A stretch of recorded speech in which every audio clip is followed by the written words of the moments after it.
Sustainability fashion day है आज Lakme fashion week and एफटीसीआई पर। बहुत खूबसूरत महसूस करती हूँ जब एक सस्टेनेबल फ़ैशन ब्रांड के लिए मुझे चलने का मौका मिलता है, क्योंकि ये जो कपड़े हैं ये बहुत गहरी सोच और प्यार के साथ बने हैं और इस विश्वास के साथ बने हैं कि जो भी पहनने वाला हो वो उसे सदियों तक पहन पाएगा, will be able to lend these and pass them on. इनका की जो सबसे खूबसूरत बात थी इस कलेक्शन की वो ये थी कि कपड़े सारे फ्लूइड हैं, they are not fitted to form. तो आप किसी भी एज या स्टेज पे हो सकते हैं अपने लाइफ में, you can feel beautiful with in your body, with in this silhouette in any shape. I think ये मैं 2000 से कहती हुई आ रही हूँ और ये मेरा जवाब कभी नहीं बदलेगा। Beauty is what beauty does. Beauty वही है जो ब्यूटी करता है। आपकी सोच क्या है, आपके विचार क्या है, आप किस तरह लोगों से इंटरेक्ट करते हैं और क्या एहसास लोगों में जगाते हैं। That's what makes you beautiful.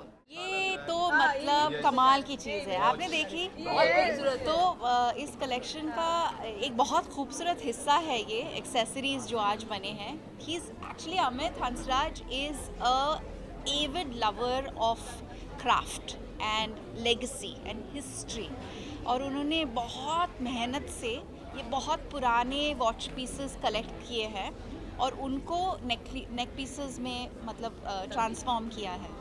And he is been so generous. Fittings के टाइम मैंने एक पीस ट्राई किया था और उन्होंने कहा ये आप रख लो, क्योंकि that piece doesn't have the display, it only has the mechanics of the watches, and it's such a powerful piece.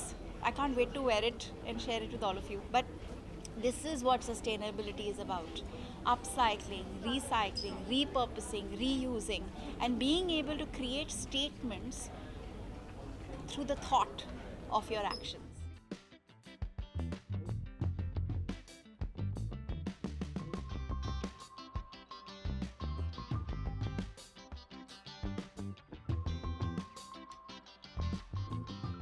मैं आपको एक बात बताऊं, ये आप भी इस बात से वाकिफ़ होंगी कि हमारे देश में सस्टेनेबिलिटी सबसे ज़्यादा समझते हैं लोग। मैं जब बड़ी हो रही थी, मेरी दादी, मेरी मॉम, घर के सारे जो सदस्य हैं हर चीज़ को रिसाइकिल और रीयूज़ करते थे। प्लास्टिक का तो उपयोग होता ही नहीं था, तब तो मार्केट में उतना प्लास्टिक मिलता भी नहीं था। हर चीज़ जो खाने की सामग्री है वो किराने की दुकान से आती थी। गोनियों में, कपड़ों के थैलों में सब्जियां आती थी। तो ये जो सिंगल यूज़ प्लास्टिक की परेशानी हम झेल रहे हैं, वो तो होता ही नहीं था। लेकिन जो री यूजिंग है, आई मीन इनफैक्ट इतनी सिंपल चीज़ है। हमारी दादी जो चाय के डब्बे होते थे उनके स्ट्रिप्स बना देती थी, क्योंकि उसमें प्लास्टिक नहीं लगता था, वो सिर्फ पेपर के बनी होती थी। उसके स्ट्रिप्स बनाती थी और उन स्ट्रिप्स से चूल्हा जलाती थी। तो it's about how you run your homes, how you consume. हम जानते हैं कि हमारी नानी परनानी, दादी परदादी, उनकी जो साड़ियाँ होती है, हम कितने प्राइज्ड पोजेशंस मानते हैं उनको और हम उनको यूज़ करते हैं। तो आई थिंक जब सस्टेनेबिलिटी की बात आती है तो हम में ये समझ लोग बढ़ाने की कोशिश कर रहे हैं कि जो भी हम पहनते हैं, खाते हैं, अपने रोज़ाना ज़िंदगी में उपयोग करते हैं, वो प्रकृति से ही आता है। और दो चीज़ें हैं, एक वो जब प्रकृति में वापस जाता है तो ऐसे जाए जहाँ पे प्रकृति नष्ट ना हो, उसमें प्रदूषण ना फैलाए। और दूसरा ये कि जब हम यूज़ करते हैं कुछ भी चीज़, वो ये सोच के और समझ के यूज़ करें कि ये कहीं से आ रहा है। क्योंकि हमारे पास पैसा है, हम खरीद सकते हैं, इसका मतलब ये नहीं है कि कोई अनलिमिटेड सप्लाई है।